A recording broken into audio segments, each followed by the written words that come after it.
Good evening. Happy Wednesday, everybody. Welcome to the Man Cave. Jeff, how's it going? Going. Awesome.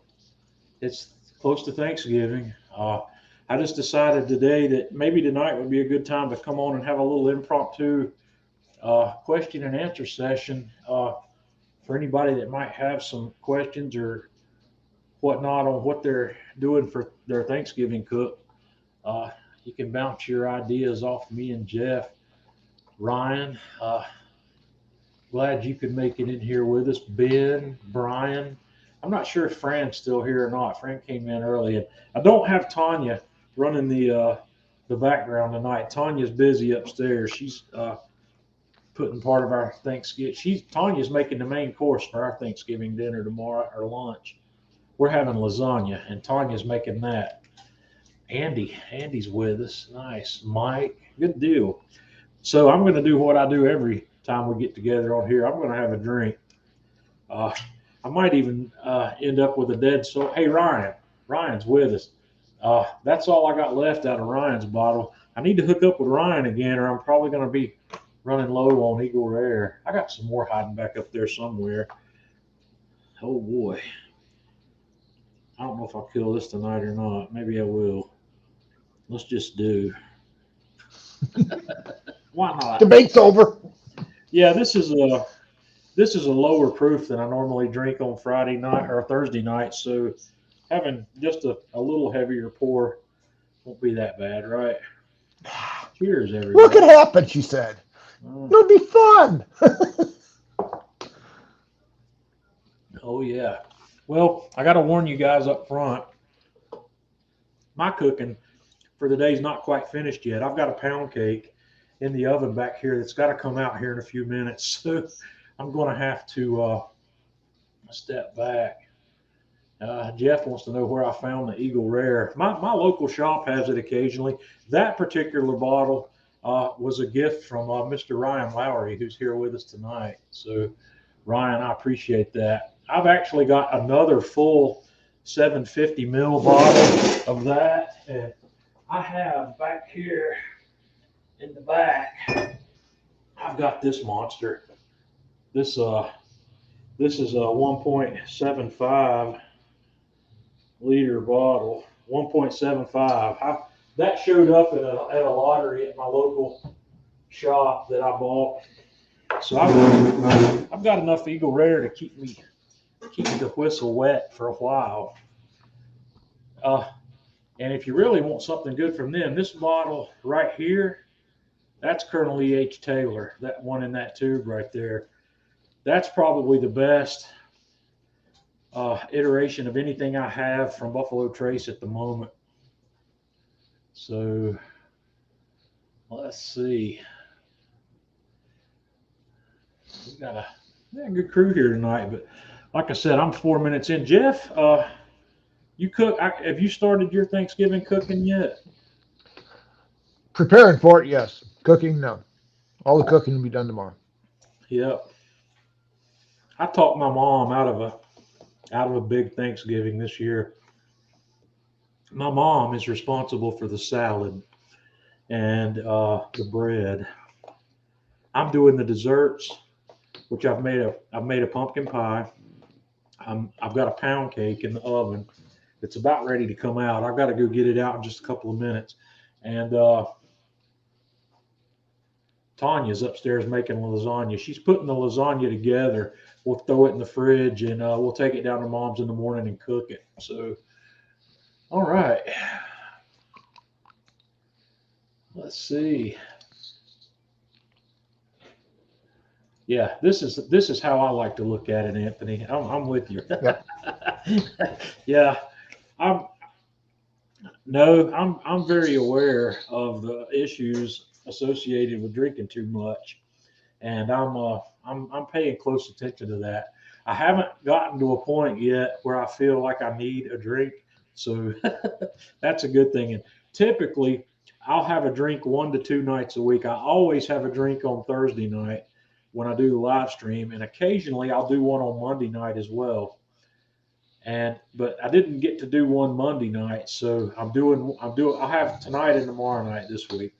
So because I'll be back tomorrow night, we'll talk about some other things related to cooking tomorrow night. But the reason I wanted to come on here tonight is to see if anybody had any questions or needed any help. James is here with us tonight, Smoking Dad. I was just chatting with James online a few minutes ago about the meter block. I know James is a big fan of the meter block, and that's something I'm considering buying one of those to bring in here because it's probably the last of the high end thermometer toys that I haven't had my hands on yet, and I have the Meter Plus, and I don't like it, and I don't like it because of the Bluetooth range and issues it has for my environment. It might not be the same for everybody, but I would like to get that Wi-Fi. And I did play with the Meter Plus with a homemade Wi-Fi bridge, and it works, but I don't want the homemade Wi-Fi bridge. I want it to be a turnkey system. So Scott says they're doing pizza tomorrow. That's awesome. Yeah, ain't nothing wrong with pizza. And also, guys, over here in the comments, I'm gonna paste the link. If any of you guys, well, I'm trying to paste the link. There it is. If any of you guys want to come on live with us, you just click the link there, and I'll let you in the live stream here with me and Jeff. Just be sure to have some earbuds so we don't get a whole bunch of audio feedback. You're welcome to jump in here live with us. I wonder what Smoking Dad's cooking tomorrow. James, are you throwing a big Thanksgiving spread? James is in Canada, so they don't. His Thanksgiving was what, last week or the week before? Already passed. So that's right. I'm sorry. I'm not being culturally sensitive here tonight because I forgot Thanksgiving's not a thing in Canada. But typically, when we have a holiday here, there's something going on in Canada, some sort of holiday. So Anurag's with us. Glad he can make it. I think Anurag's actually over here on the right coast this week. He's in Georgia. He's not in California tonight. Canada's Thanksgiving was October 10th. Yeah. James says he might come on with us. He's trying to find his AirPods. That'd be cool. Oops. All right. Go get your cake, John. That's my cake alarm. Let me go look.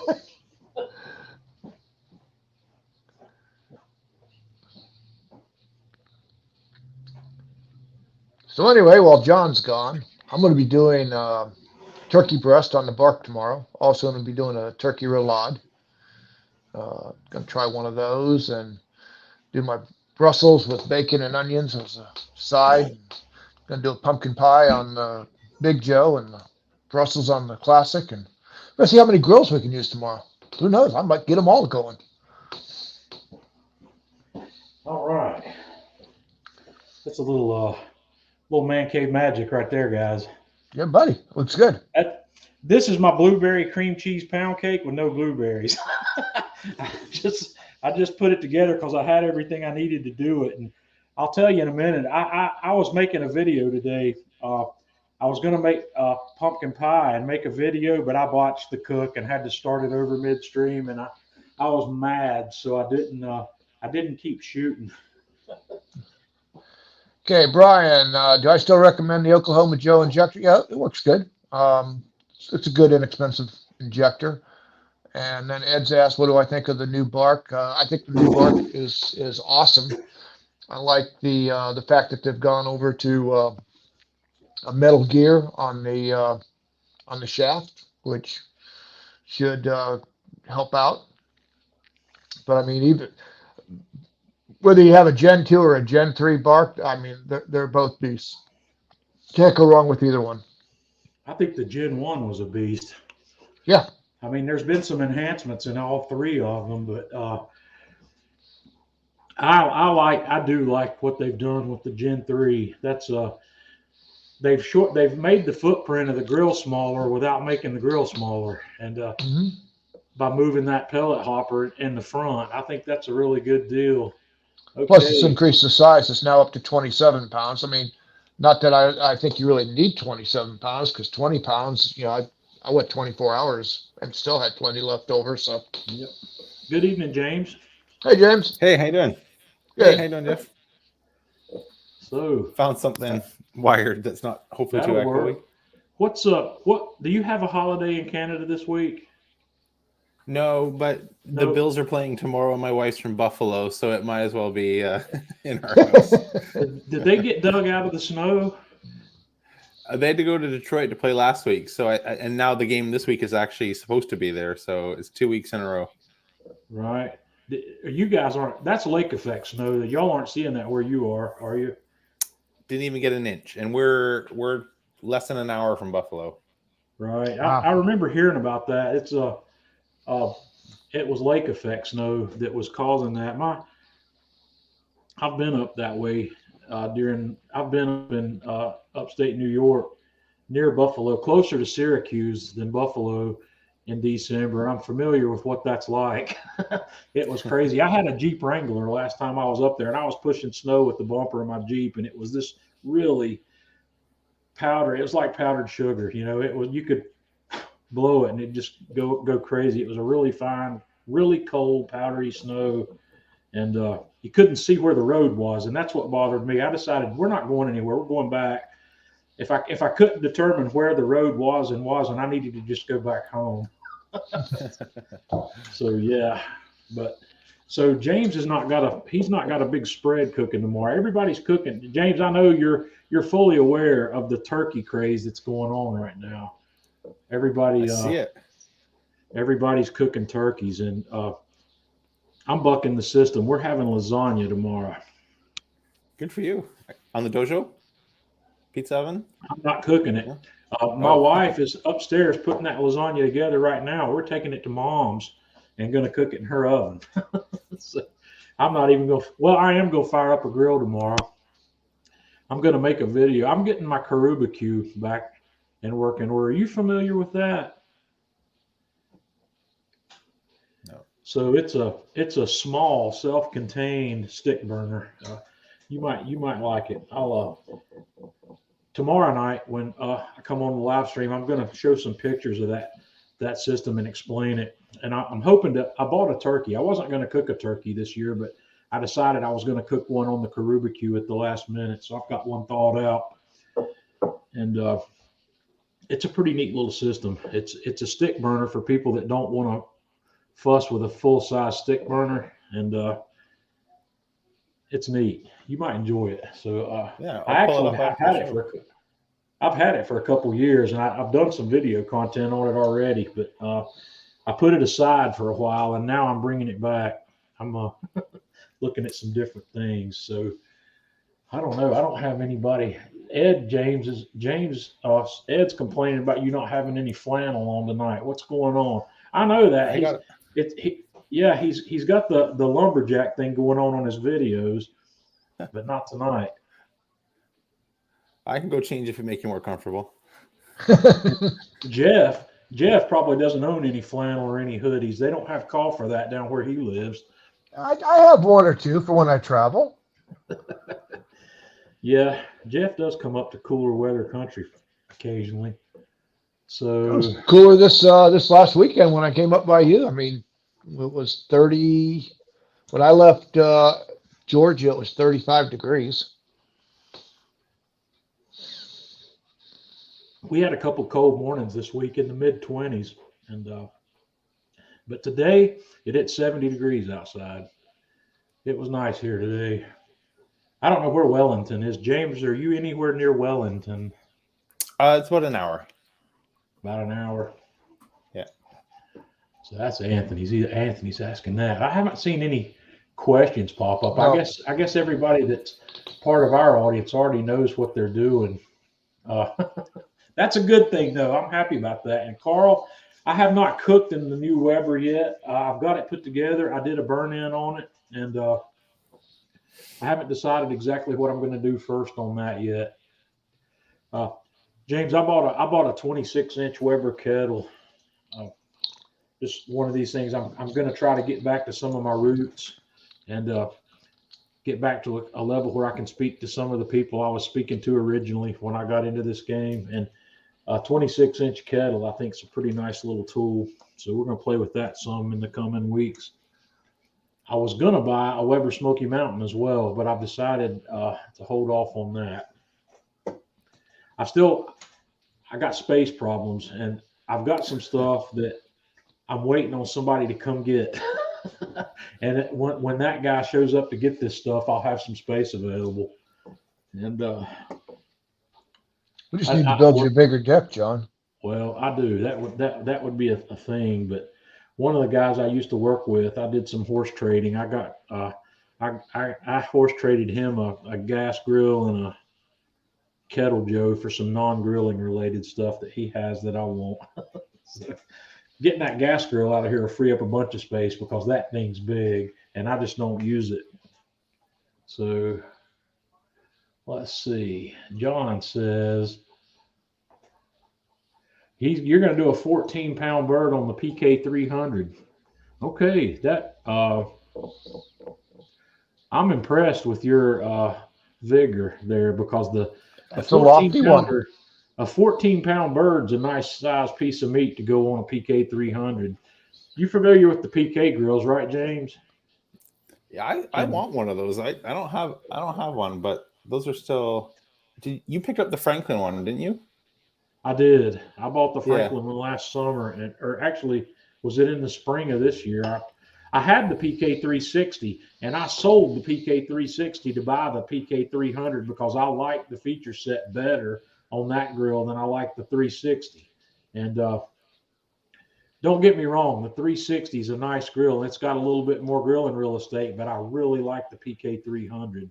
It's a nice setup. And going to his question, can he get that 14-pound on there with the lid and not burn it? Oh, I think so. It's going to be close.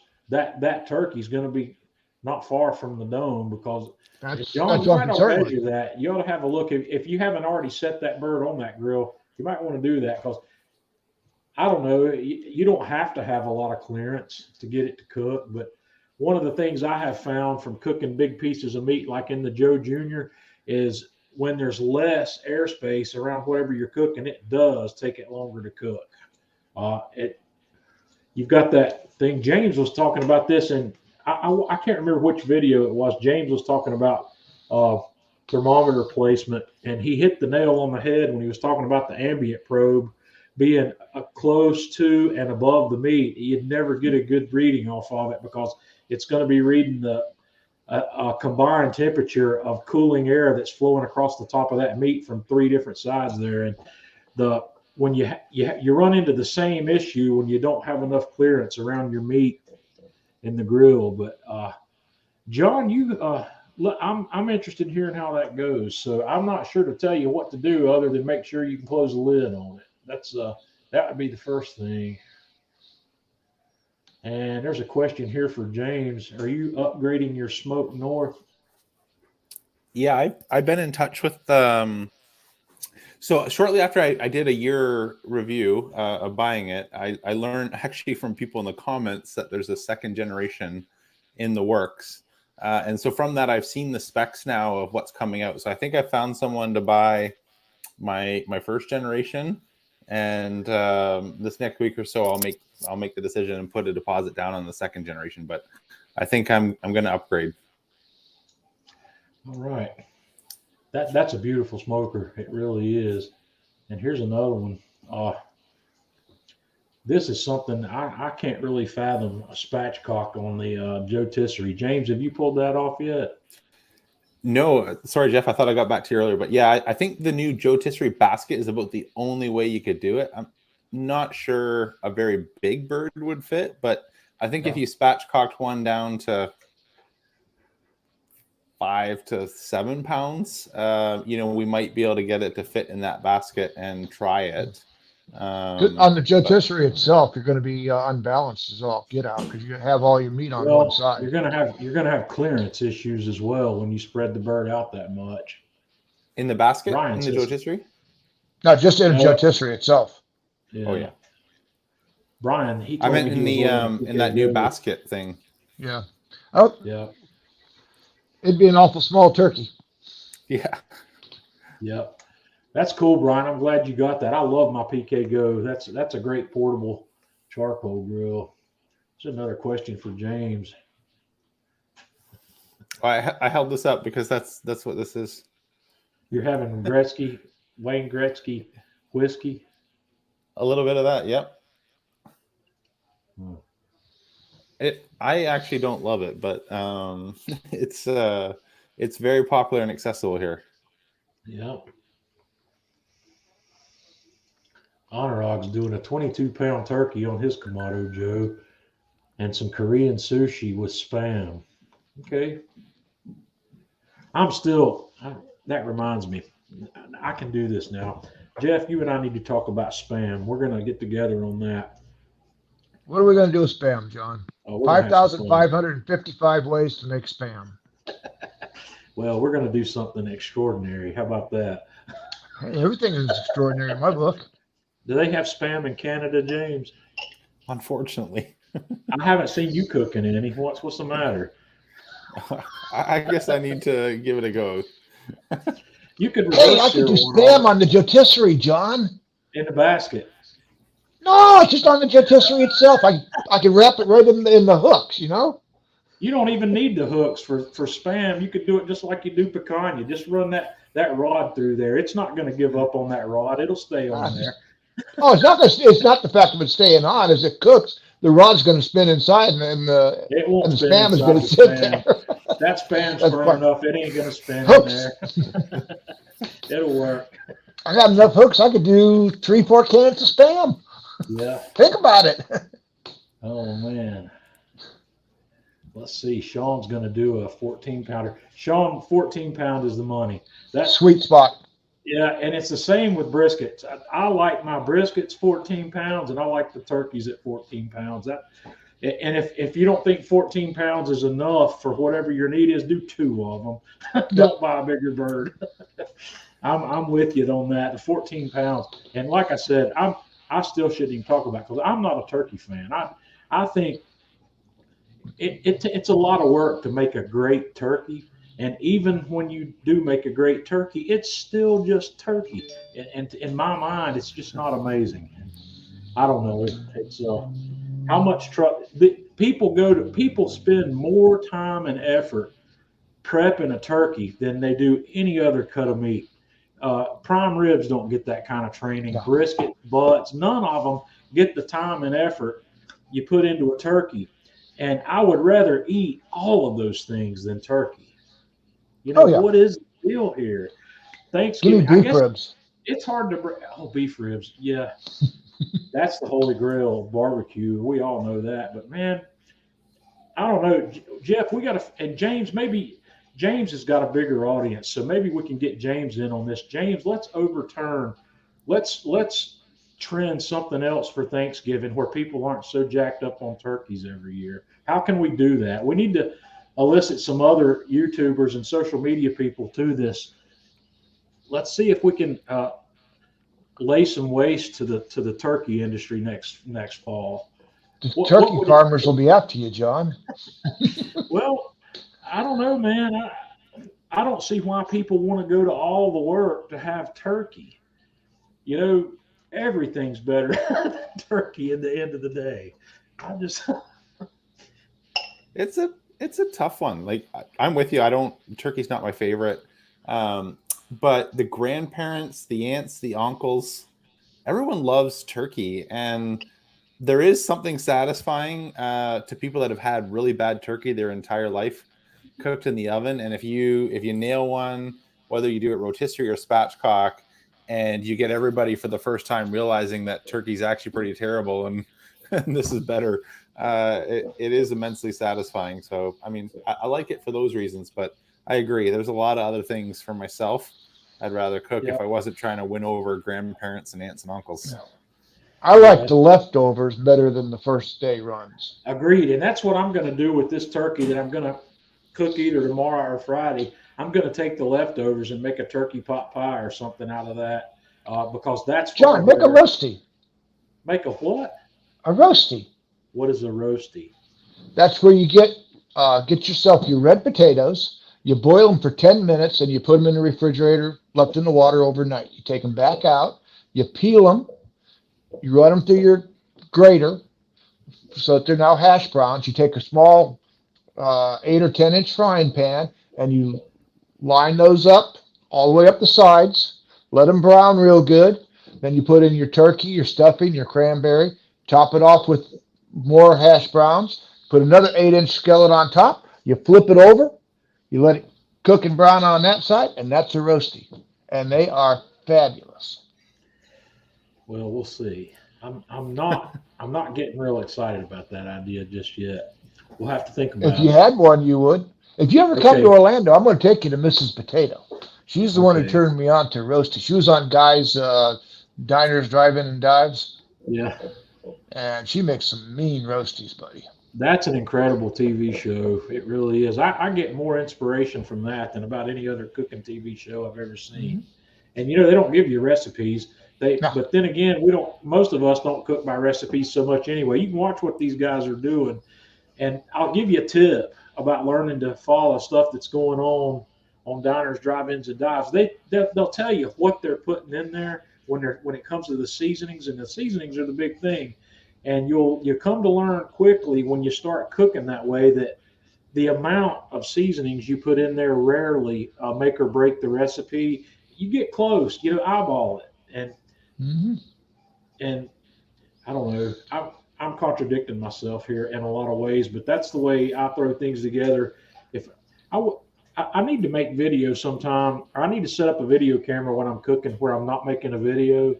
You'd be amazed at how differently things go when I'm cooking compared to when I'm making videos. I'm trying to put it in until it tastes right.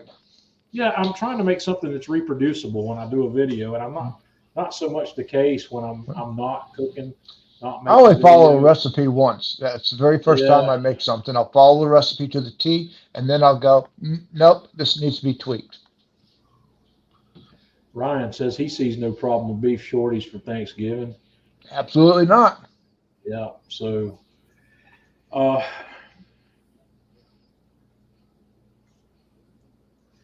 who knows? I gotta step away here for just a minute and take that cake out of the pan. I'll be right back.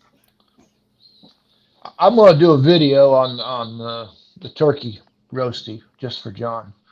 I'm gonna make one. And you're gonna win him over? Yeah, I tell you what, it's really good. I mean, if you like hash browns,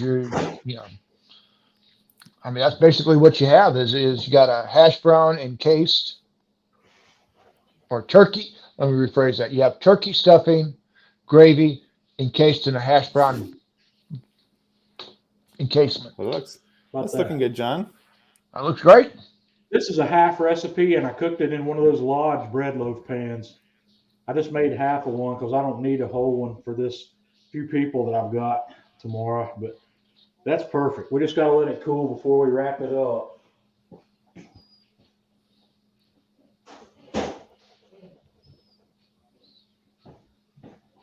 That roasty sounds good, though. I think I'm sold to try it. I tell you what, you try it and then you put it on your plate. Usually the 8-inch roasty is big enough for 2 people. You cut it in half, throw your turkey gravy on top, buddy. And for those of you, does anybody have a Wawa around them? If they do, have you ever tried the Gobbler? Is that a restaurant? No, Wawa is a big convenience store out of the Northeast United States. I want to say Rhode Island. And they sell subs and whatnot in their convenience store. And they have this sub called a Gobbler. And it's bread with turkey, dressing, mashed potatoes, cranberry, and gravy. Buddy, it's good. Honorog says Ruth Chris has hash browns that are very similar. I've was only telling eaten at a everybody, Ruth's Chris once. I think they actually have one of those in Charlotte now. Come to think of it, if they do, I need to take Tanya down there. I need to look that up. The last one I ate at was in Atlanta. I'm gonna do video on a roasty for you, John. Do that. We're gonna convert you, buddy. Well, I'm not Because saying I not won't only like can you it. put turkey in it, you can put anything in brisket. I mean, it's not just turkey. You can put whatever you want in the thing. What was it I was doing recently that Jeff said he didn't want to have any part of? What was it? I need Tanya here because Tanya would remember that. There was something I was doing that Jeff didn't want any part of. He said he wouldn't like it, and then I did it, and he said he was going to try it, but I don't think he's tried it yet. What was Yeah, it? I think I did try it. What was it? I'm trying to remember. I don't You remember. still got to do your breakfast pizza. Well, yeah, I got to get with Tanya on that because Tanya, I showed Tanya what you had done, and she says, "No, Oh, no, that's hummus, not- hummus, Oh, hummus. hummus." Yeah, did you try the hummus? Yes, I tried the hummus. You didn't like it, I just don't like hummus, John. I mean, James? Do you like hummus? I love it. Have you ever made any from scratch? No. I did a video like on that a baby while shit. back. I made it. We had a talk about it, and somebody suggested hummus, and I got my wheels to turning, and I decided roasted garlic and habanero hummus might be good. And I had a big harvest of habanero peppers here this year, so I decided to do it, and it came out really well. I was impressed with the results. I want to try it again. I need to. My hummus may have been a little firmer than it needed to be. I think I need to loosen it up a little bit with a little more tahini than what I actually put in it. I would like a little looser consistency. Well, as I told you, John, the hummus was palatable. Right. We'll leave it at that. I mean, obviously, if I was hungry enough, I'd eat it. But I'd have to be really hungry, and the house would have to be bare. Well, my overall opinion on the hummus is it reminds me a lot of tofu. I think by itself, it's not a whole lot. It's really dependent on what you put in it to become something extraordinary. But I don't know. I've got a lot more beans I can use to make that again. Mike's gonna wet brine, rinse and dry in the fridge, compound butter injection, season, Joe Tissery Bird. Yep. Let's talk about that for just a minute. That's there, what a John. lot of people are doing. That's Yeah. a common thing right there. Mike has the right idea, putting that thing in the fridge to dry back out. For those of you who are brining, pat that thing dry, put it in the refrigerator overnight. You put your rubs on, and let it sit in there overnight, and it'll make a world of difference on your skin. It really will. Well, answer me this then. Why would we not go straight to a dry brine and just put the thing in the fridge, let it dry brine for 24 hours in the fridge with salt on it? Why would that not be a better solution than wet brining and then going to the fridge? You could. I'm just throwing things out here that make sense to me, and a lot of things don't make sense to me, and that's what I ask. I could put. I like dry brining, and I don't always call it dry brining, but it's essentially what I'm doing every time I cook a butt, every time I cook a brisket, every time I cook a prime rib. I go ahead and put my seasoning on that meat 12 to 24 hours before I'm ready to cook it. And I know the only part of what I put, the salt is the only piece of that seasoning blend that's going to penetrate and get into the meat. The rest of it's a surface seasoning. Some of that surface seasoning gets in there a little bit, but the salt goes to work. The salt goes deep over time. And wet brining the turkey, I guess there's one advantage I can think of to a wet brine, and it's this whole situation about the equilibrium cure. You can put a specific amount of salt in your turkey with a wet brine. It's not as easy to do that with a dry brine, but if you want 2.5% salinity, in your turkey, you can make a 2.5% brine and go 24 to 48 hours in there with a turkey or a chicken or whatever, and you'll have your 2.5% salinity. You cannot oversalt with a brine like that. It's physically impossible to oversalt. Yep. And in fact, with the 2.5% brine, you might actually be pulling salt out of the bird, because all the grocery store birds that I buy here are pre-injected with this saline solution. And I believe that saline solution is somewhere in the 3 to 3.5% salinity range. It's not a 2.5%. I know it's saltier than that. So hey, they inject it so they can charge you more. You know, they add an extra pound of weight to the turkey. It's insignificant though around here. I mean, the turkey prices around here during Thanksgiving are anywhere from $3 a pound for some oddball bird down to 29 and 39 cents a pound. And I've bought my last 39-cent a pound turkey. I've just not been happy with any of those. I bought a Butterball. A Butterball is a fairly good quality generic brand name that I've had good results with, and I paid $1 a pound for that one that I bought yesterday, and I think it's a 13-pound bird, and I'm good with that. Anthony, Jeff, what smoke do you prefer on turkey? I like a Fruitwood. Just any of them? You got a favorite? Probably cherry is my favorite for poultry. There's one thing I do like about cherry when it comes to poultry is the color that it brings. It brings a deep color that you don't get with some other woods. James, what's your favorite smoke wood for turkey? I actually like smoking with the herbs themselves. So throwing some fresh rosemary, thyme, sage in, because they're damp, they'll smoke for about 30 minutes. And you actually get a great aromatic smell to the turkey, and they don't burn because they're not sitting on the outside of the bird. If you're rotisserie cooking, it's a great way to add the smell of those herbs without any herbs on the outside of the skin burning. So that's what I tend to do for all my turkeys. Have you ever put those in a foil pouch? Made a foil smoking pouch with those? Absolutely. But I get lazy. And again, same thing, the same reason I like dry brine. I get a little bit lazy.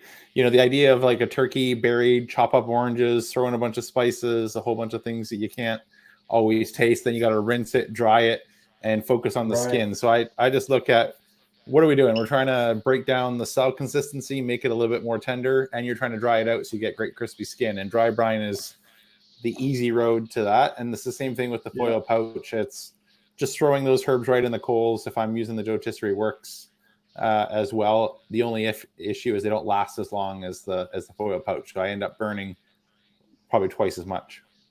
Well, in with poultry, turkey and chicken, and Scott, I'm with you. I like hickory. I live in an area where hickory is easily there are hickory trees in my neighborhood, and I like hickory. You just have to be careful with it because it's a really intense smoke. But one of the best pieces of advice I can give people that are cooking turkey is err on the side of caution with how much smoke you put there, because these things they soak up smoke like a sponge, and it's very easy to oversmoke your poultry. You'll never have anybody at your dinner table complain about not enough smoke on your food, but they will not like too much smoke. I got a question for Ryan there. Ryan, I saw where you on Facebook, you're going to be using the Sweetwater turkey bath. How do you like that compared to others? Because I know I like the Sweetwater butts and ribs bath. That's my go-to on my pork tenderloins. So how is that with the chicken? James, what were you getting ready to say? I was just saying guilty. It's the very first turkey I did on a Kamado was probably about 15 years ago now. And it was just soak your wood chips, throw them on every 30 minutes. It was basically non-stop smoke. And I brought it in. And if there's a way to not be trusted by your spouse and your family with any major milestone, it's to just go way too far, on the smoke. And so I like smoke, but I also like my Scotch neat. I like red wine. I like my coffee black. Not everybody likes those things, and smoke is kind of like that, which just because I'm okay with maybe the bold version, not everybody wants the same thing. Poultry takes on smoke so easily, as opposed to beef or pork. I mean, poultry will really absorb a lot of smoke, and you can overdo it quick. Yep. You can also make your skin a little rubbery too. Yeah. If you're not getting nice kind of clean, clear, air moving through, and it's just like a white bath, your skin you can come out a little rubbery. So it sort of is a deterrent on two sides if you're not careful. That's an excellent point, and that reminds me of something that I learned from Big Green Craig, Craig Tabor, several years back. He taught me something that lands right on that idea. I was having trouble getting crispy skin when I was trying to get cracklings on a picnic shoulder, and Craig, I said something about it, and Craig came in online, or he commented on it and said, he said the smoke's what's causing that not to get crispy for you. It got leathery. And so I said, what are you talking about? And he explained something to me. He says, try it again. Don't put any smoke on it. Just let the charcoal be your smoke. And it made all the difference in the world in that crackling on that picnic roast. I got it exactly where I wanted it. And smoke does inhibit a crisp skin. So that's an interesting. I have trouble with the term crisp, because it's apparently as subjective as anything else. I have never gotten skin on a chicken on the grill or smoker that I would call crisp. I get what I call a bite through texture, but I never get anything that's really got a crunch to it. And Are you running outside? Are you doing a dry brine or a wet brine when you do that, John? When I don't get a crisp skin, it's typically I'm typically not brining it at all. If it is a brine, it's a dry brine. I don't wet brine. The only thing I wet brine anymore are boneless, skinless chicken breasts, where skin's not a problem. I'll brine those guys for 3 or 4 hours before I cook, and I'll try it again. If you get the salt brine with like a nice clean smoke, you should get it where if you run your knife across it, it just sounds like crackling. It's scratchy. When you cut it, you hear the crunch. I can get that. Yeah, I know that feeling and that sound. But when I cut it, when I slice into that, it's still, I don't know. Maybe it's just my perception of what is crispy. My perception of what is crispy is a Colonel Sanders KFC, something that's got a crunch to it, and I just don't get that. And that's probably a shortcoming on my part. I need to Jeff, when you and I did the wing, when we decided we were going to figure out how to make perfect wings on the grill, that's the kind of skin I'm looking for. Mm-hmm. Is the skin that we get at 450 degrees with a lot of airflow. That's where and that's where the pellet, Joe, really, right. I think does a great job. Well, any pellet grill, I'm getting this. I got the same results on the bark. I got as good a results there as I did and with the bark, I didn't have to flip them. Yeah, true. I didn't have the hot. Yeah. My last wings on the bark that I soaked in the buttermilk and then lightly coated in flour came out more like fried chicken. So if you really want fried chicken on the grill, that's the ticket, buttermilk. And Ed, you're exactly right. It's just like a chili head. You get desensitized to smoke. And, sometimes I'll come in the house and my wife says, what have you been cooking? And I don't smell the smoke on me, but she smells it as soon as I walk in. And James, I'm with you. My mom, when I first started smoking meats, my mom wanted me to smoke her turkey breast, and I did. And I probably put 15 turkeys worth of smoke on it, and I gave it to her. I was proud of that. I took it down there and I put it in the refrigerator, and I don't know, 3 or 4 days later, I was down there and I was in the den. I was not even in her kitchen, and she opened the refrigerator door. And when she opened the refrigerator door, I could smell the smoke. And I said, Lord help. I said, is that turkey breast? And I made her another one.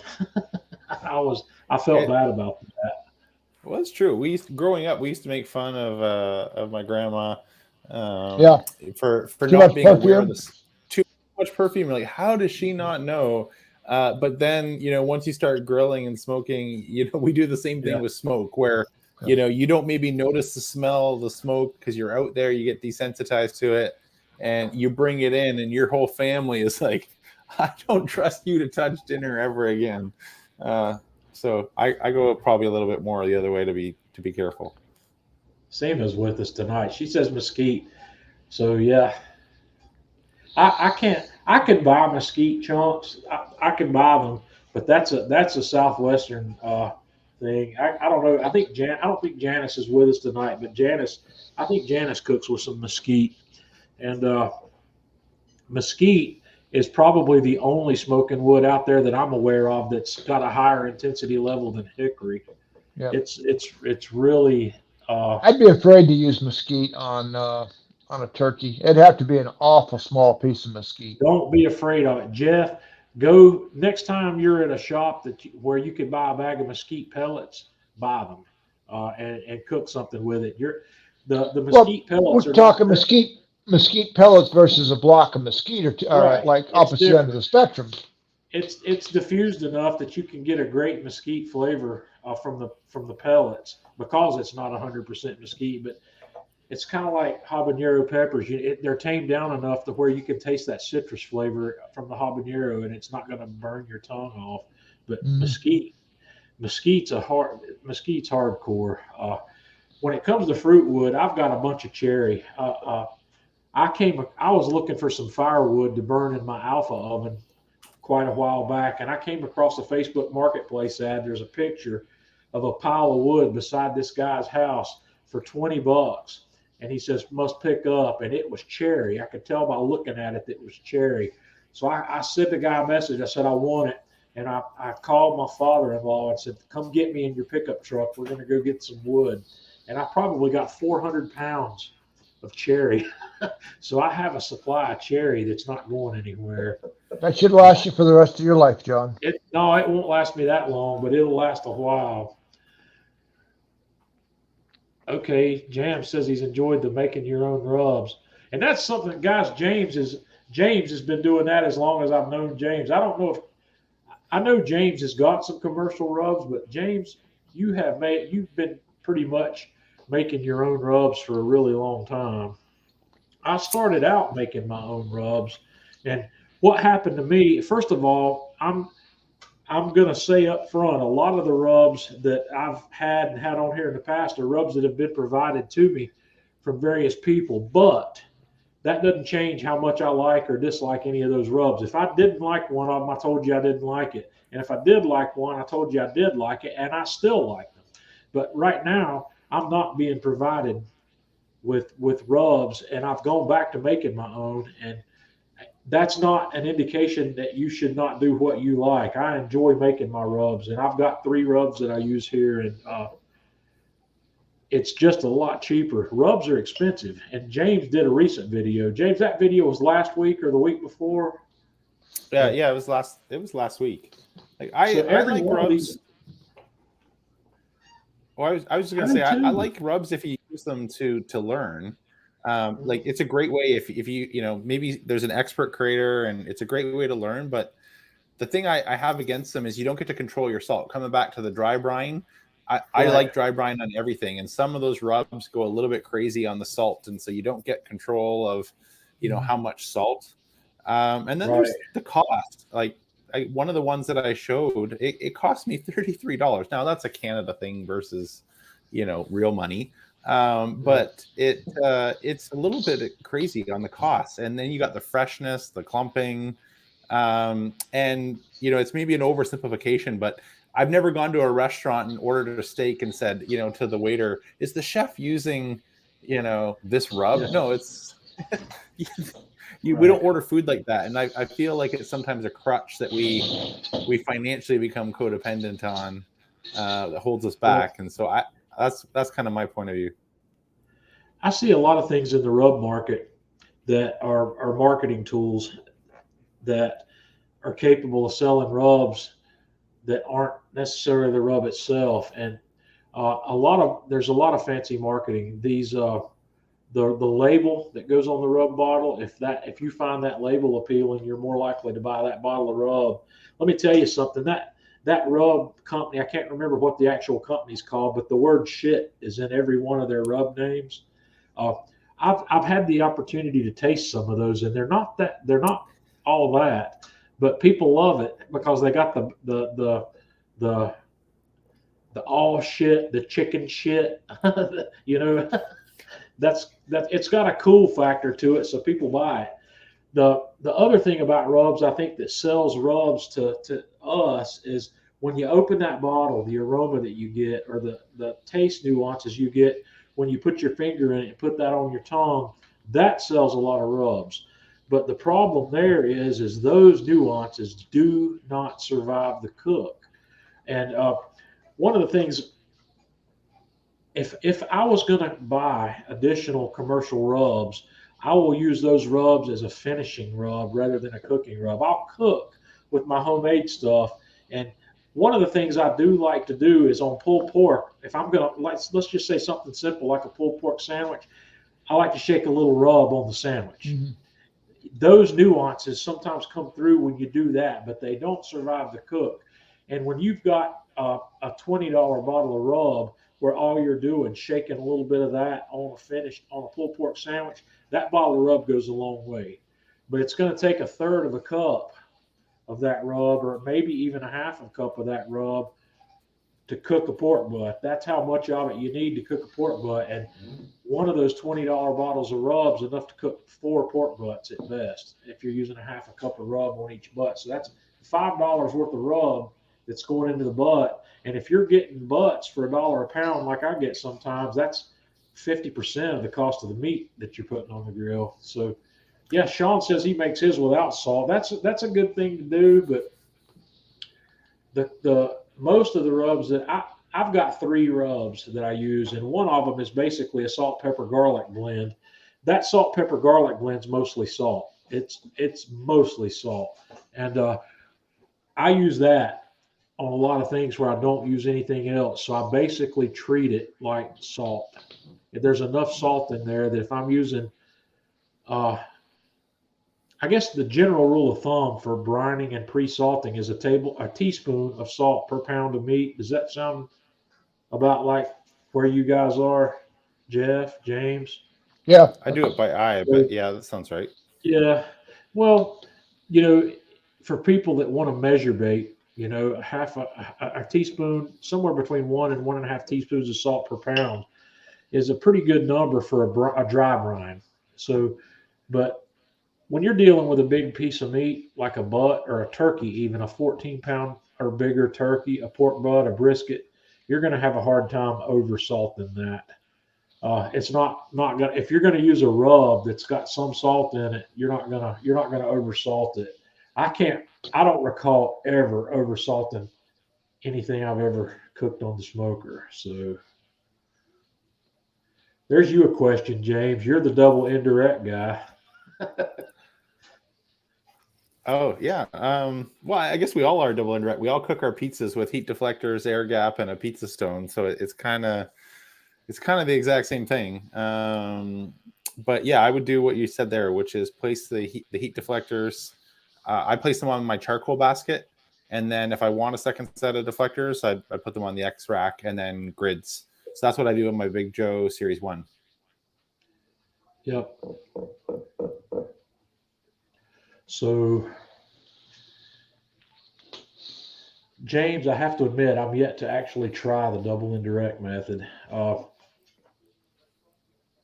me make sure. I'm also guilty of not really understanding, taking the time to understand it. Let's talk about that for a second. The double indirect method, if I understand correctly, is doing 2 things. It's minimizing the heat exposure to the meat on the grid. It's reducing radiancy from the fire to the bottom of the meat, correct? Well, it's think about the pizza. It's really the exact same reason you do heat deflectors, air gap, and pizza stone is so that your pizza stone doesn't get too hot and burn the bottom of the pizza, and that allows you to run a hotter fire.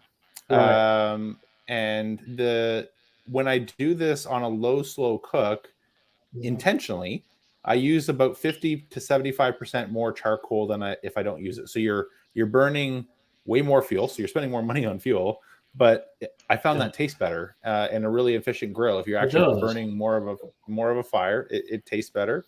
Like you said, you're protecting from the bottom in terms of you're not overcooking, from the bottom, and it's not the same, but it's a marked improvement. It's a significant improvement towards the offset, where the offset actually has a lot of convection airflow.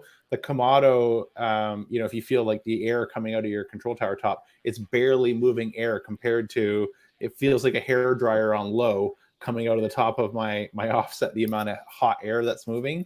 And so this improves convection. And so you're getting a little bit more smoke circulation and the flavor of that smoke, with double indirect than without it. So that's kind of why I like it. In a nutshell, it's creating a less efficient fire. Exactly. That's it. So okay. I took a picture today that I want to bring up here. Let me pull this up right quick.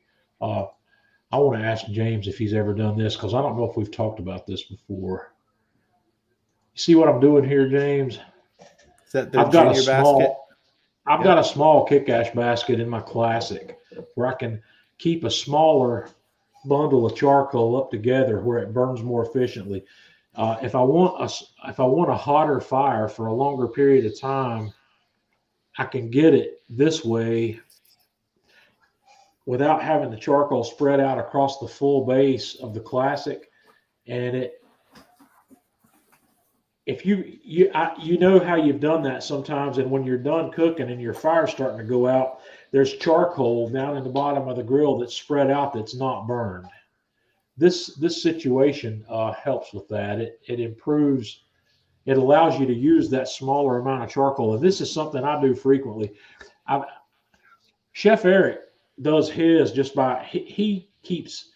It seems like everything Chef does, he's got hands-on access to his fire, and he's raking coals around. And I don't often set up to cook that way.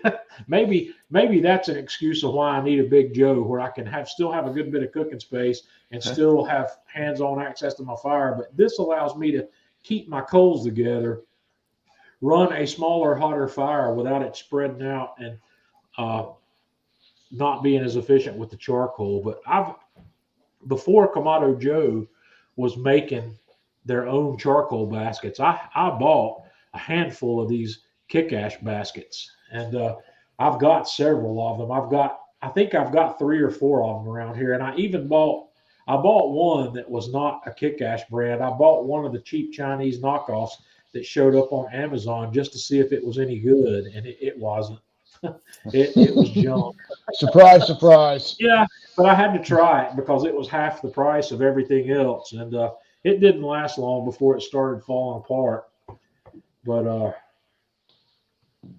I like playing with the charcoal that way. And I know James has done this as well. We've done several cooks where we do wood fire and just use wood chunks. Keep 1 or 2 or maybe even 3 wood chunks going where there's a visible flame on it all the time. And you can get that flavor you're looking for by doing that, but you're tending the fire every 30 minutes, just like you would be with a stick burner.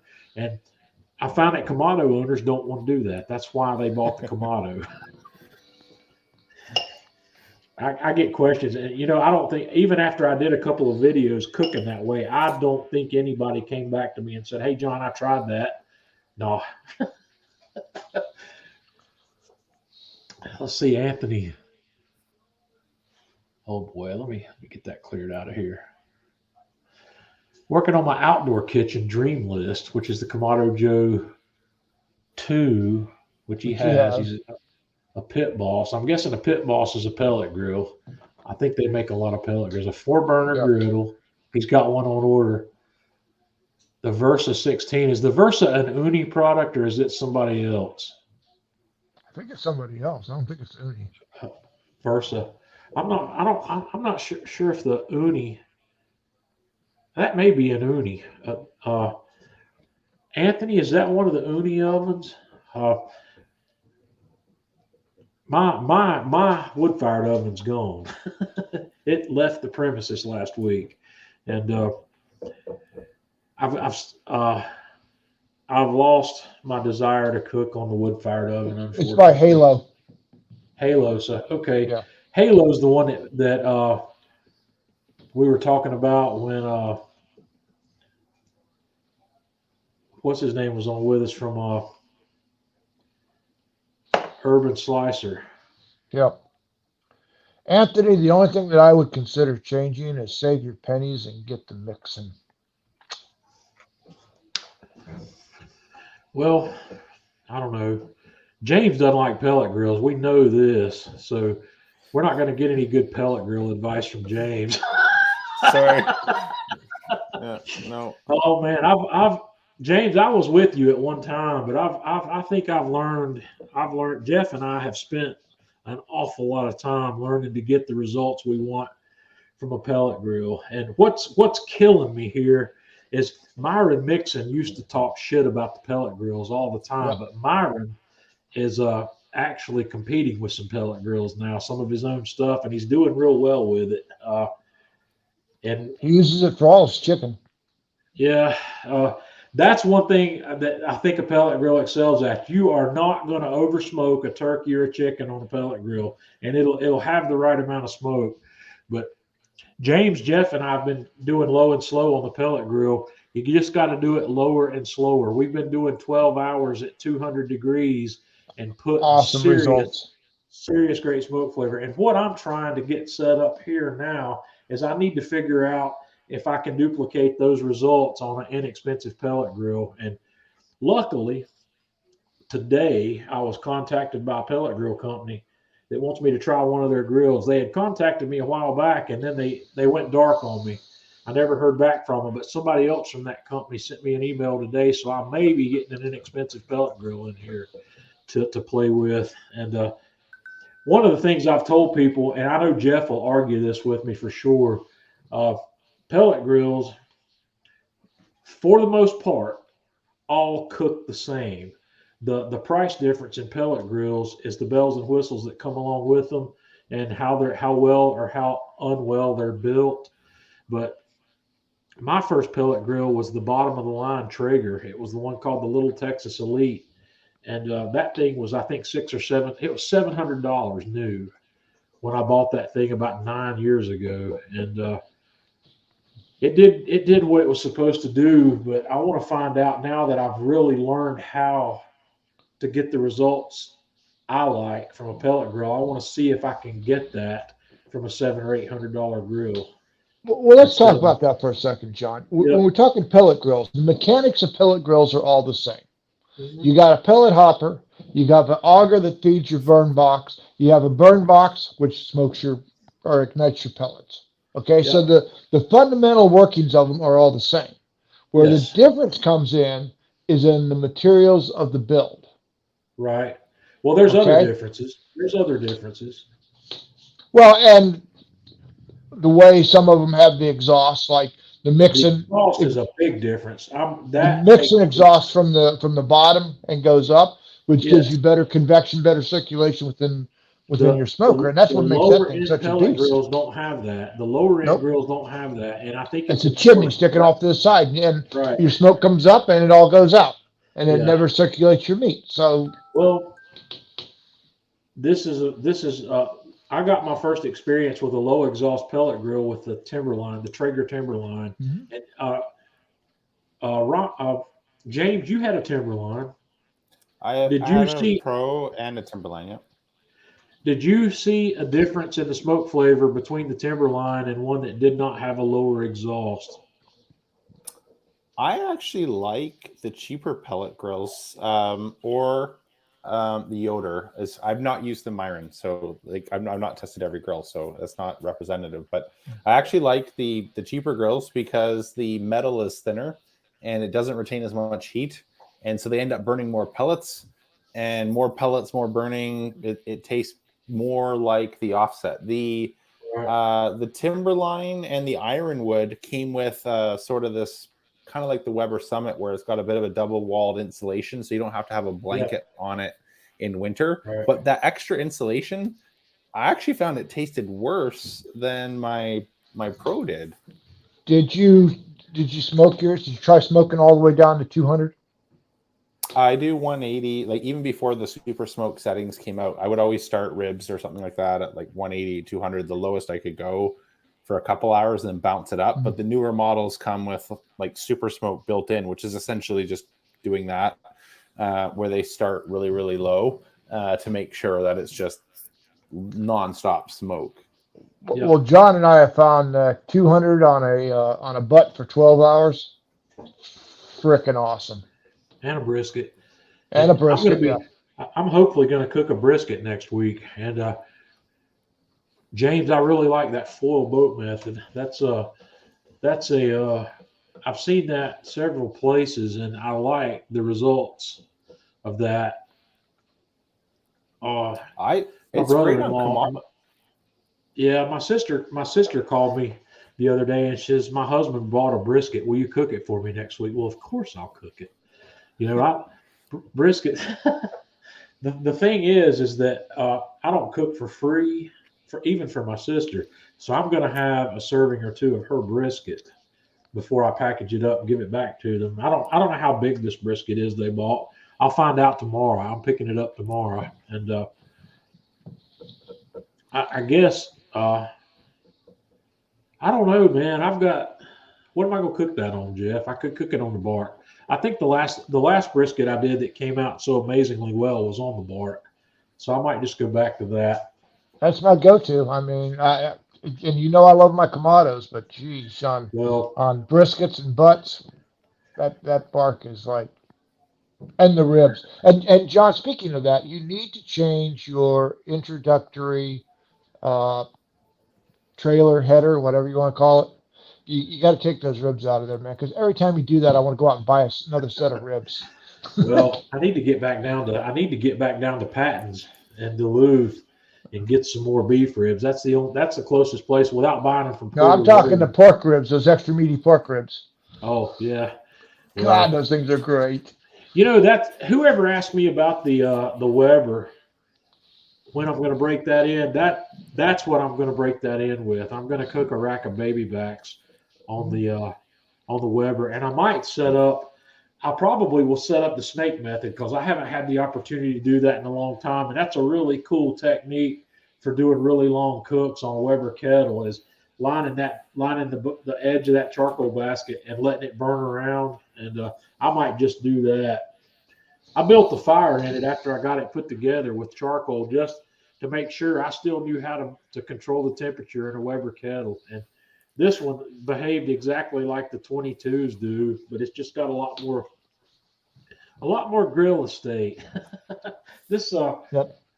I thought long and hard about, should I buy the 26 or should I buy the 22? The 26 costs a lot more, but you've got huge cooking space there, and the charcoal grate is, I don't know, 6 to 8 inches below the cooking grate, and it's a huge charcoal grate.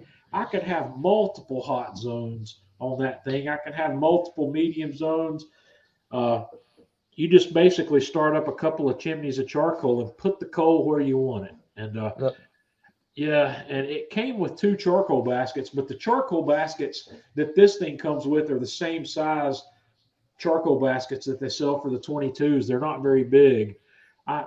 When I decided to get that grill, I joined one of the Weber 26-inch kettle groups on Facebook, and they are all about the slow and sear basket.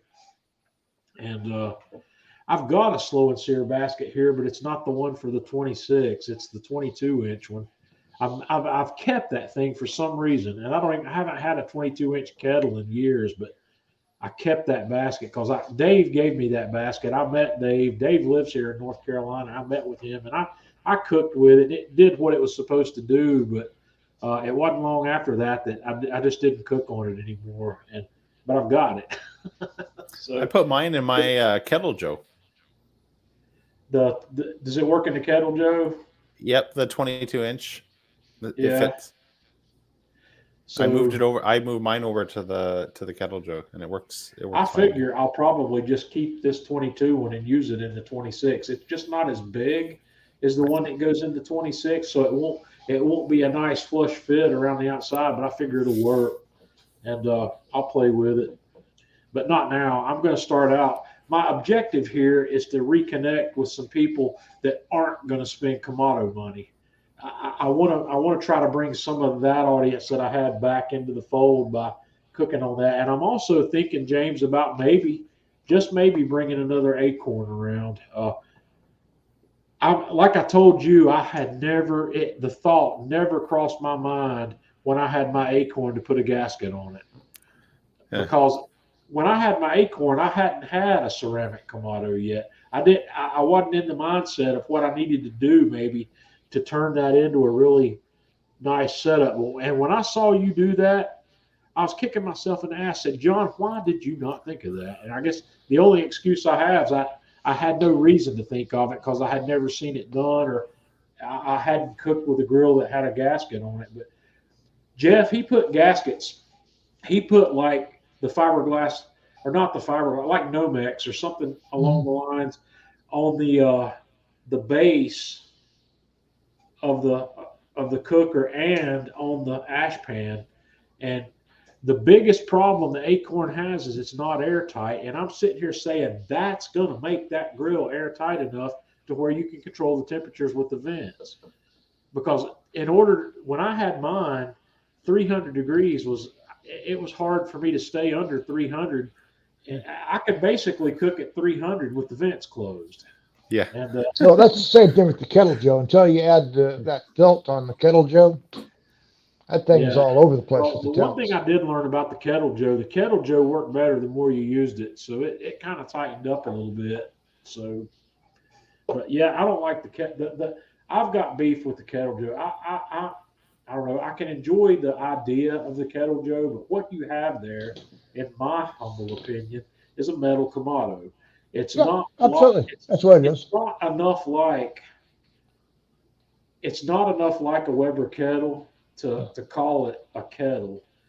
And the big problem I have with the Kettle Joe is if I want to do multi-zone cooking, the shape of the firebox, down at the bottom of that firebox, you've got a disc that's 10 inches maybe. And if you want to do multi-zone cooking on that, it's really hard to do because you either have to put a whole lot of charcoal in it, which you don't want to do because it'll go nuclear on you and probably damage the grill, or you have to buy a charcoal grate that can sit on top of that firebox and put your charcoal up there to where you can spread it out. The kettle, the Weber kettle is a better kettle than the Kettle Joe.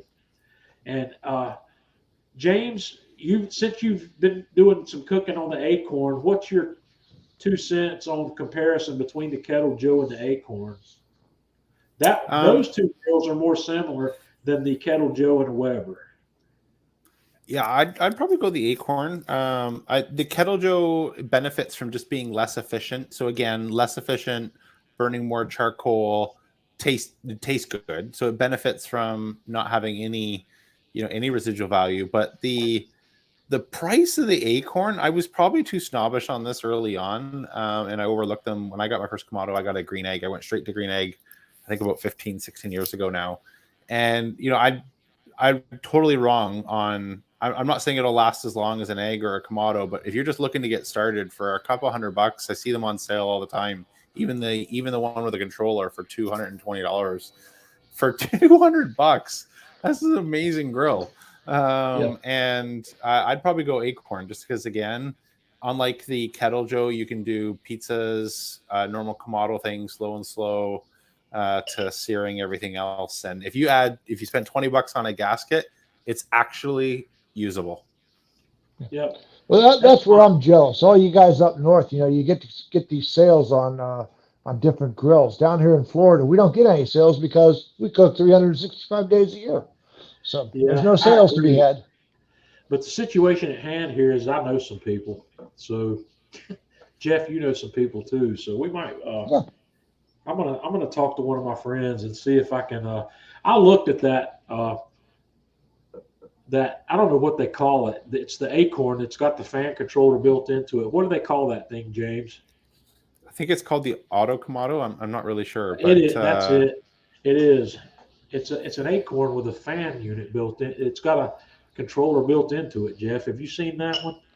Haven't paid too much attention to Acorn, but I'll tell you what, if you got a guy that get him, heck, we'll run it to the paces and see what it does.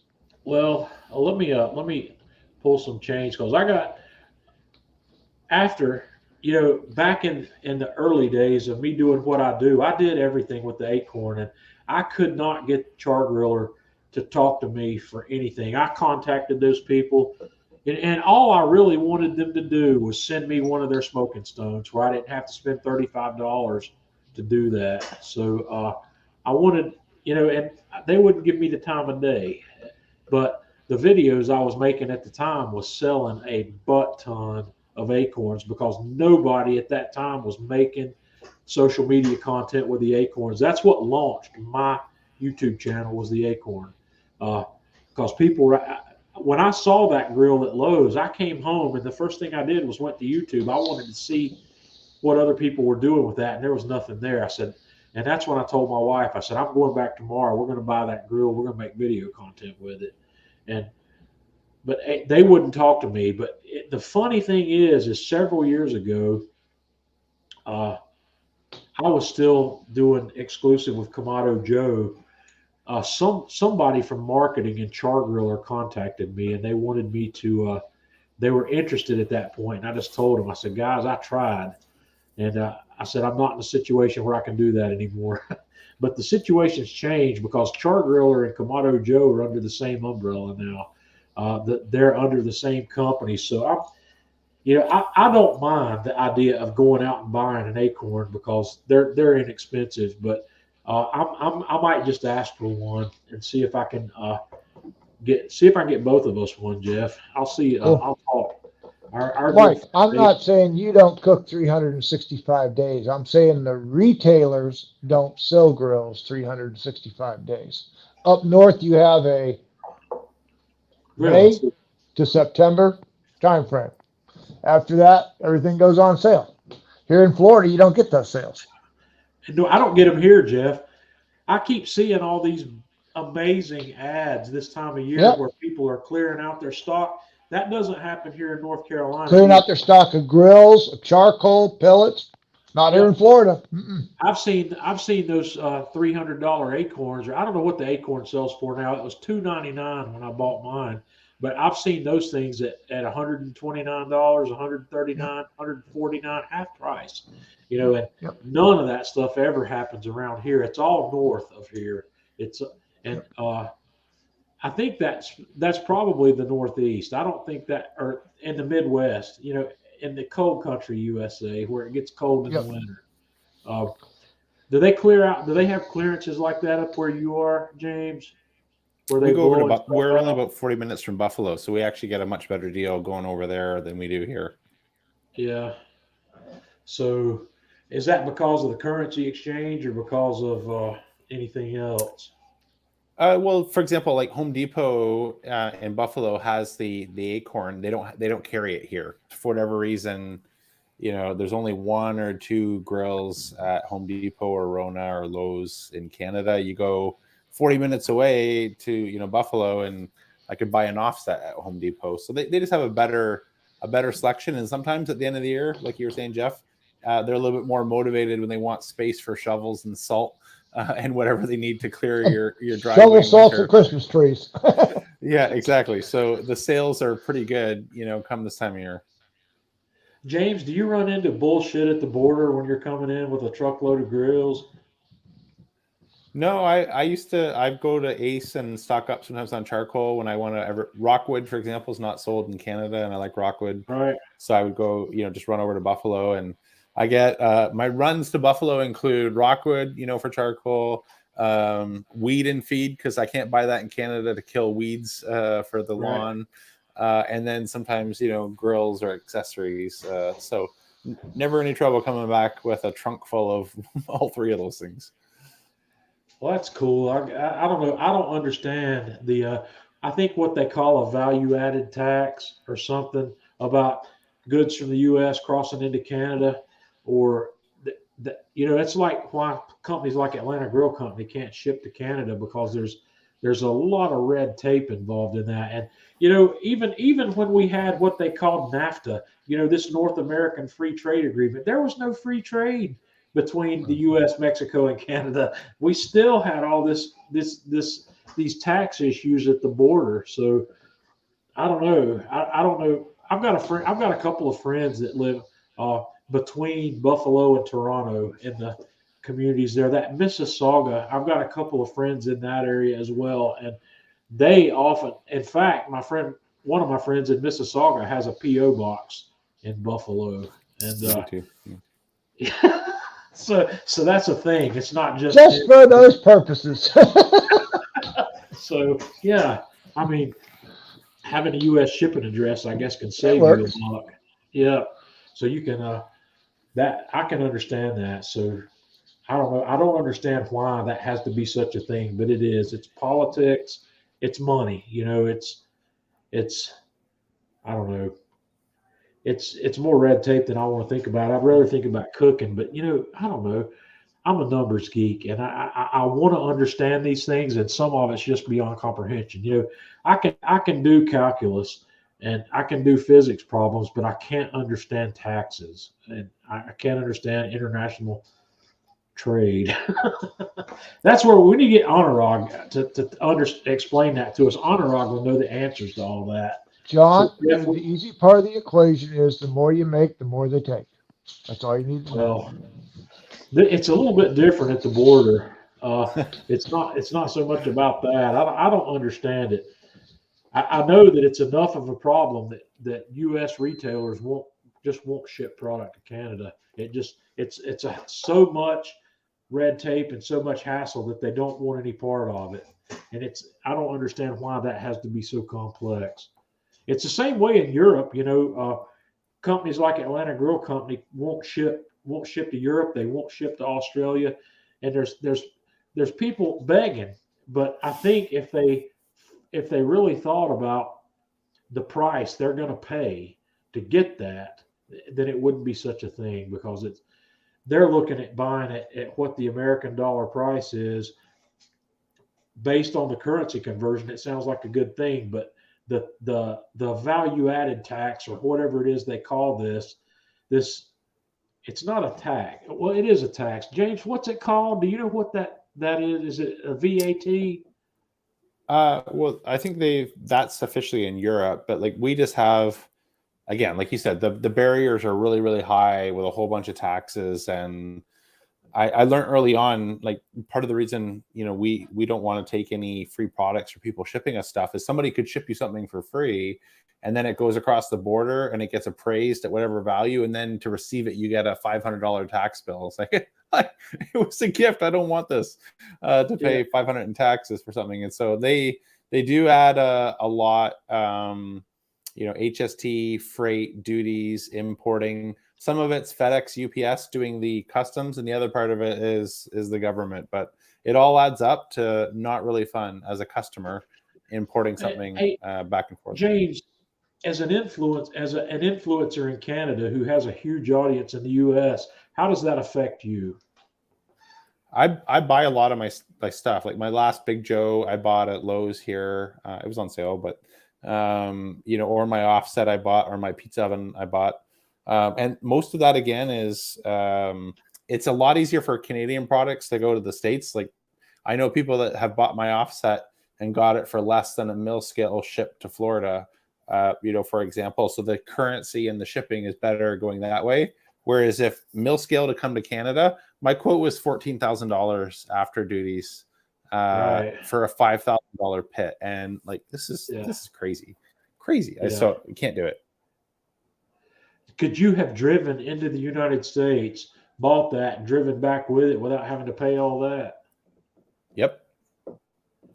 So maybe a U-Haul trailer would have saved you $8,000 on that. So Yeah, we've yeah, used friends a couple times to ship stuff too, and then go over with a trailer. But again, if you kind of roll the dice, if you go across the border with an empty trailer, you come back with a full trailer. They normally know to ask questions at the yeah, border, and they do get you. it's just not fair, James. It's not fair. I hear you. We're just trying to have a good time. We're not trying to rob anybody, right? Well, I think it's more our government than it is you. We're just trying to Well, cook. no, James. I think it goes both ways. I think the problem exists this in the opposite direction as well. I think there's these taxes involved. If I was to buy a Canadian product and try to bring it here, I'm going to be exposed to the same situation. I don't know that for sure because I can't recall ever. I don't know. Maybe I should try to order something from Dixon's Barbecue. They probably won't ship to me though, will they? Well, I sometimes depends on the product, but like some products they're only authorized to sell in certain areas, just like Atlanta Grill Company. They get authorized, for example, by Kamado Joe. It's only for a region or a country. And Dixon's is the Right. same thing. It's for a region and a country. So it's not that the shipping holds them back, but I know Dixon's isn't even allowed to ship to other countries. Right.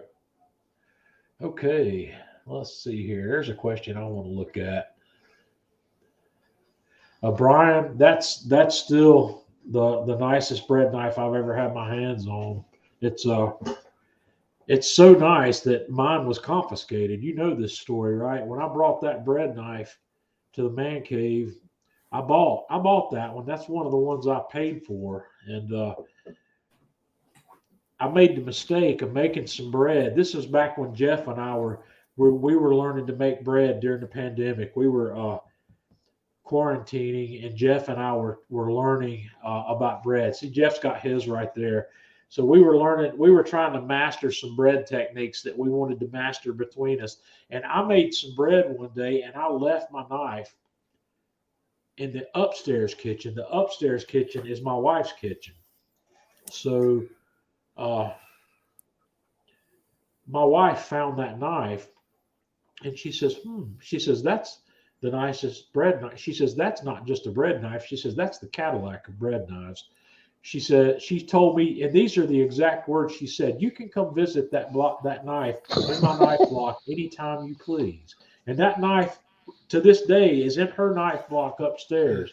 It's a great knife. It's a really nice bread knife. I love it. It's the only Hey, but at bread least you knife. didn't make you pay knife support to it. Well, and the funny thing is that Christmas I bought two more of those. I bought one for my mom and I bought one for her mom. Both mom and mother-in-law got Schoon blonde bread knives for Christmas that year, and You should have brought a third so Tanya could have yeah, her own.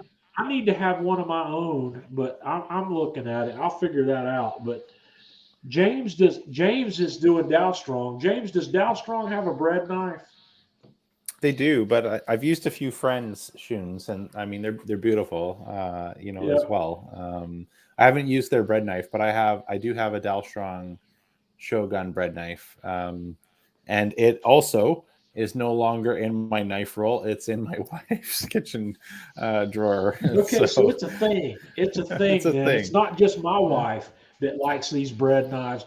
James' wife confiscated his Dalstrong, so I don't feel so bad about mine. Now I know where to go get it if I need it, but it's At not part least of you my didn't take it to medication. cut down a tree, John. No, did that? I hope that didn't happen to you. That happened to one of my chef's knives. Yes, it did. Oh Lord. Well, She comes. I come honestly, home from work and there's these big gouges out of like, honey, I love that. I honey. love that bread knife.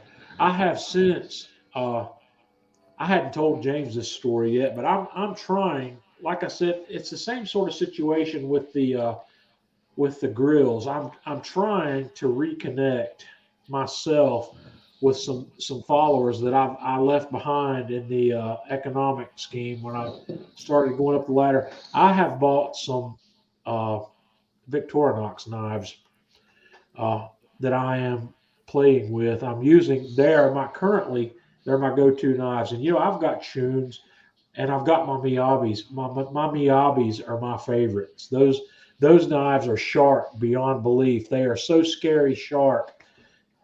And those are knives that I bought. None of the people that I've worked with in the past deal Miyabi, but I bought these Miyabi birchwood handled. I bought a chef's knife, and my wife bought me the matching paring knife to go with it for my birthday a while back. But those knives are just living in my block. I am using a $49 8-inch chef right now. I'm using a $29 boning and paring knife, and I'm using an $8 or a boning and fillet knife, and I'm using an $8 paring knife because I'm forcing myself to use these to find out functionally if they're as good as anything else that I'm working with. And so far, so good. The Victorinox is a workhorse, and it's at the price that anybody can afford this knife. That Miyabi birchwood handle 8-inch chef that I have, that's a $250 knife. That one knife is $250, and I can populate every knife I need and have money left over in the Victorinox line for that amount of money.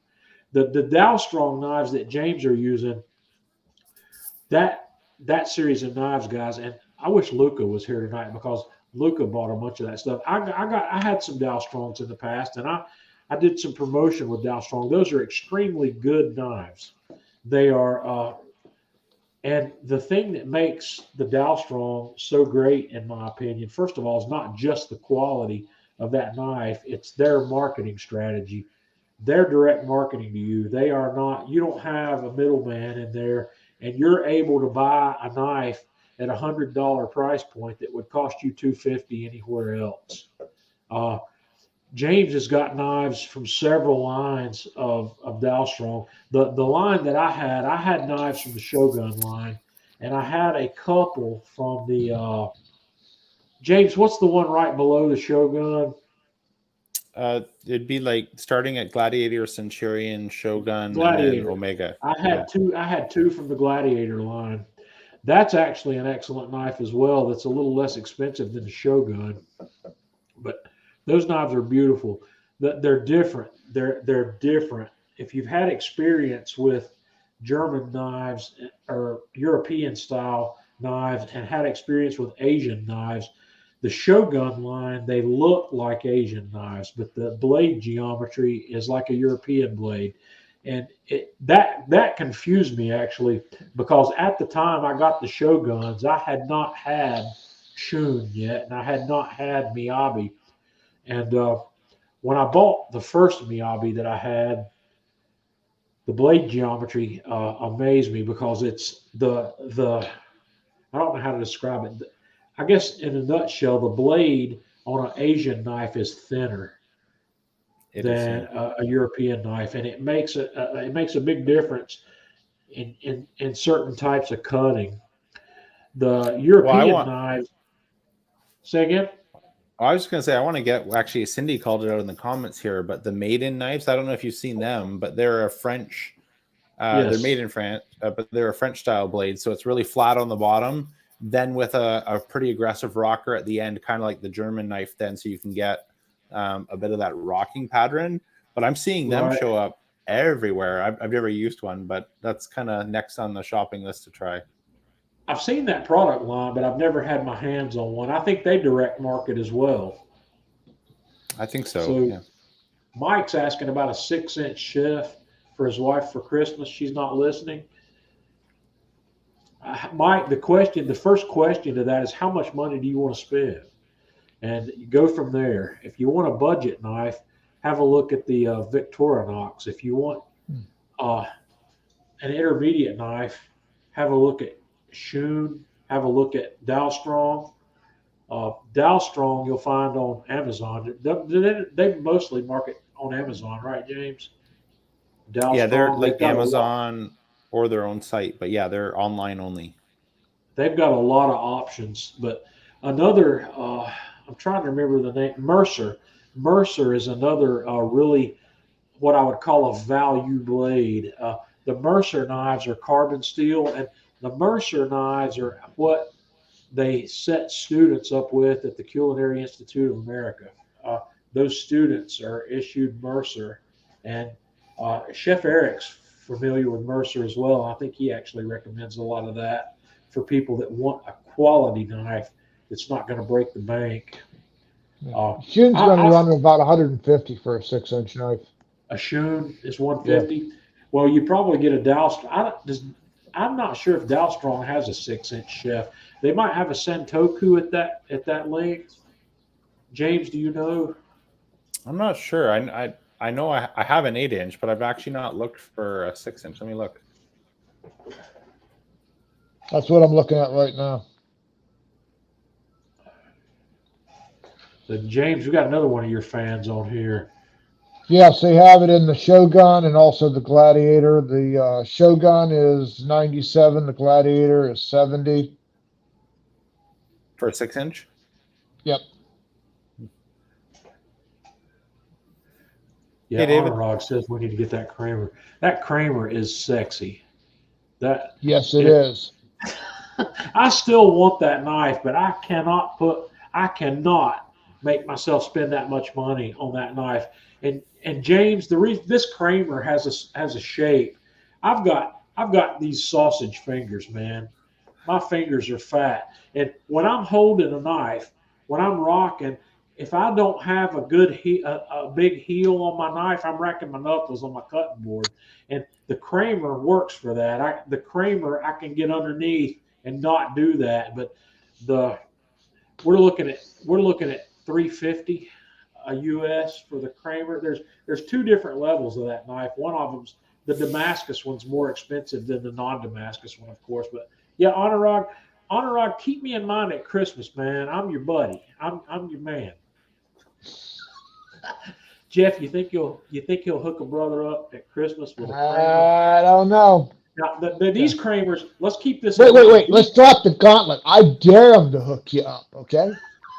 These Kramers are not 100% Kramer. They're Zwilling Kramer. Right. It's a collaboration between Bob Kramer and Zwilling.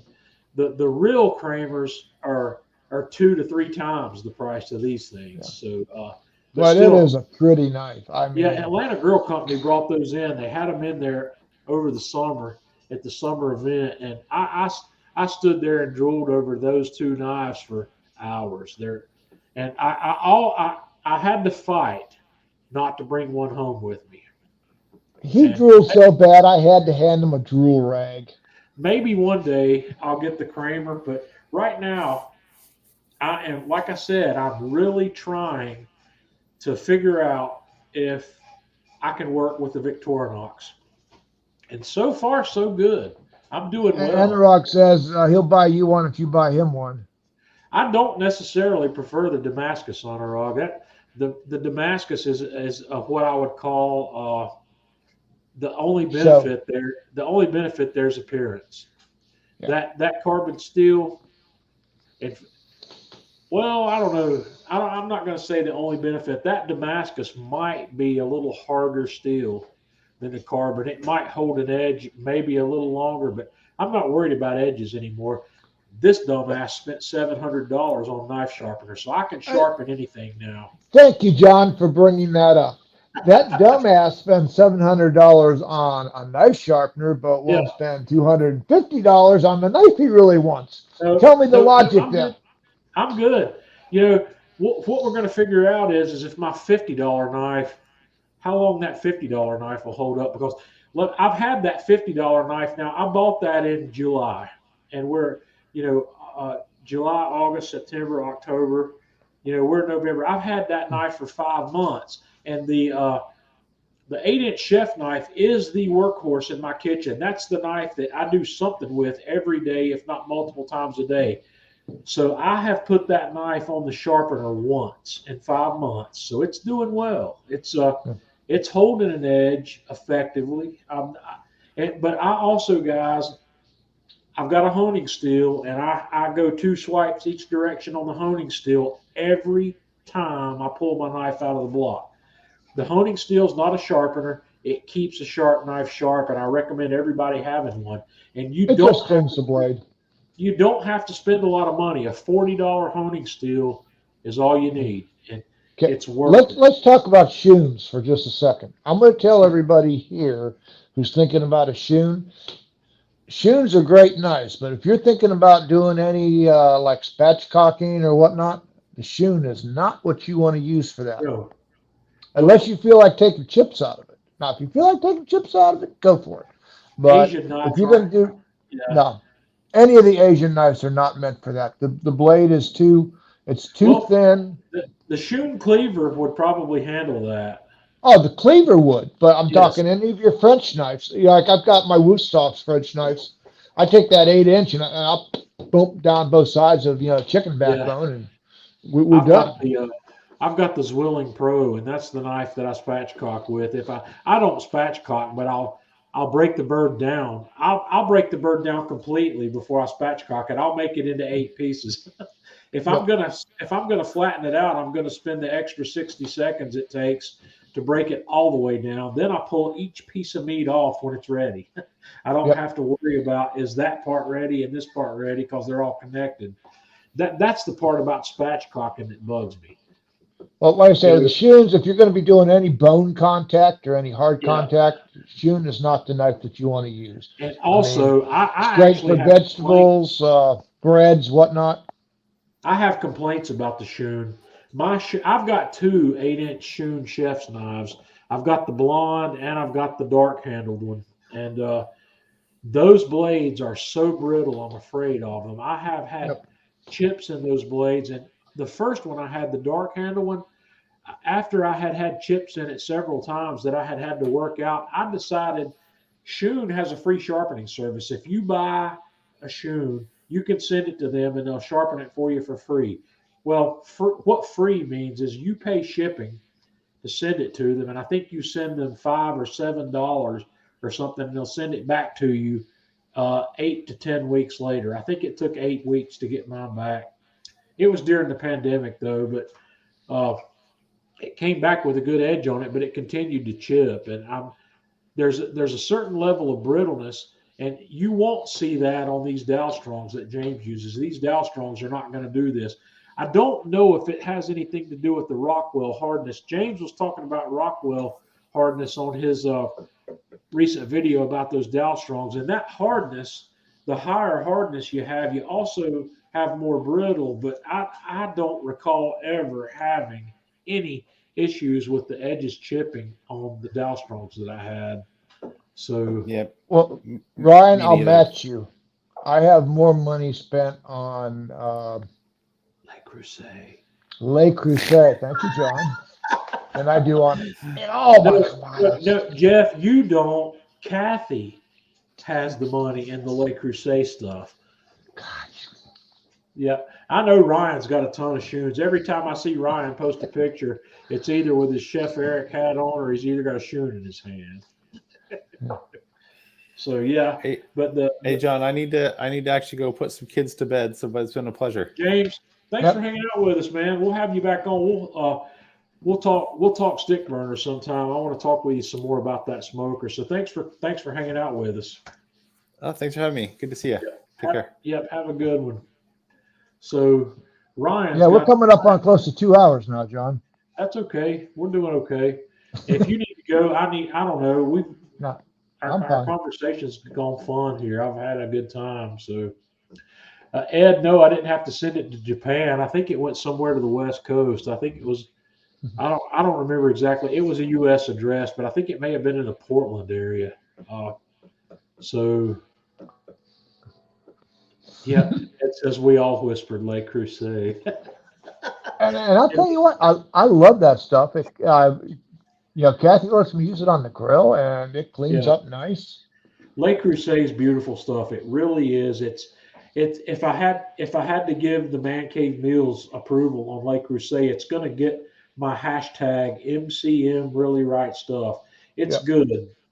I've only got a couple of pieces of Le Creuset. I've got 3 pieces of it. One of those pieces was given to me by Atlanta Grill Company, and it's the Brazier. that I have, and it's amazing. And I Mhm. have another piece that I bought that's a 2 3/4 quart Dutch oven. It's a really small Dutch oven that I bought at a Le Creuset outlet down in South Carolina, somewhere near the Georgia border along Interstate 95. There's an outlet there where I think they sell factory seconds. And Tanya and I stopped by there on our way back from what was that island we went to out there, Jeff? I can't even remember what it's Jekyll called. Island, or Uh, uh, it was near. It was not far from Savannah.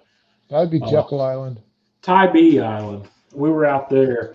We went to Savannah and right off of it. Tybee Island, and we were coming back up 95 into North Carolina. There's a Le Creuset outlet. I said, let's stop, and I got that one, that 2 3/4 quart Dutch oven for less than half a retail, and I've got another Le Creuset piece that was a wedding gift from my first wedding. I've had that thing so long; it's a piece they don't even make anymore. It's like a 1 quart saucepan, but it has a wooden handle and it's got a pouring spout on it. I love it. I use it all the time. But so Anthony says AGC's got it 20% off Le Creuset kettles. Is that the Already tea got it. kettle? I don't have any use for a kettle like that, but I can see where it'd be nice to have one. If you're boiling water for a lot of things, that would be Yeah. a really nice. Honorog says even their outlet prices scare me. Honorog, you need to check that place out that I just mentioned. It's I can't remember it. It's in a town called is it Yamasi? Why Yamasi or Yeah, somewhere? Umasi. It's just inside of South Carolina on 95. There's an outlet there that sells factory seconds. It's not like a regular Le Creuset outlet. There's an outlet mall near me in Charlotte that's got a Le Creuset outlet, but they're not selling seconds. This place down there is selling seconds, so you can save a buck. And it hasn't been that bad where the back end's going down because we make so many trips up there Yeah, that I don't know, Ed. I met with Jeff on was it Tuesday that we met, yeah. Jeff? Jeff and I connected with Jeff on Tuesday, and he had a pretty good load. He went home with more than he came up here with. I know that much. Hey, 1,275 miles, buddy, or 72 Yeah, miles. Jeff. Jeff has become the what's the word I'm looking for? The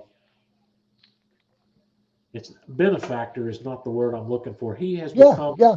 guardian. The guardian. Guardian.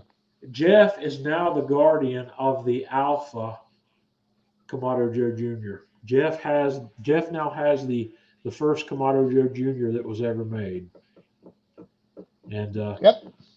yeah, Cleaned it up nicely, put it in the stand, ready to yeah. cook. So Jeff's got that, and he's also got a. Have you played with the vacuum sealer yet? Jeff's got Not a Vac yet. 100 now. You Yeah. haven't hooked that up yet? No, I'm gonna do that probably Friday. Take care Okay. of some of these leftovers. So yeah, Jeff's the guys at JBR updated my VAC 100, so I passed the one I had to Jeff, and I'm looking forward to seeing how well Jeff likes that thing. It's amazing. Chamber sealer, guys. Buy once, cry once. Get your chamber sealer and start reaping the rewards of having that. So anyway, we do need to shut down. We've been going long, but this has just been an impromptu. We're going to talk about whatever. Thanksgiving Eve. I hope everybody has good cooks tomorrow. And one of the things I've been trying to post when it's appropriate to do so. Tomorrow's not a good day to try new things. Go with what Absolutely. you know. Don't do experimental cooking at important meals at Thanksgiving or Christmas. If you're not comfortable with something, and like this is one of the things that keeps coming up. And a lot of people have just bought new Kamado Joes and they bought the Joe Tisserie. Uh, Work with what you know at an important meal. Don't take the opportunity. Don't give yourself an opportunity to screw up an important meal by using a technique or a method you're not confident with. Yep. So Absolutely. uh, have fun tomorrow and come back. We're going to have a live stream tomorrow night, and I've got some topics we'll talk about tomorrow night. tomorrow we'll talk about that new Weber kettle that I bought. We're going to talk about that Karubacue that I talked about earlier tonight, and I'll figure out where we left off in cooking, because we had SEMA last week, and I don't know where I am in the cooking images yet. So everybody, thanks for hanging out with us, and we will talk to y'all tomorrow evening. Cool.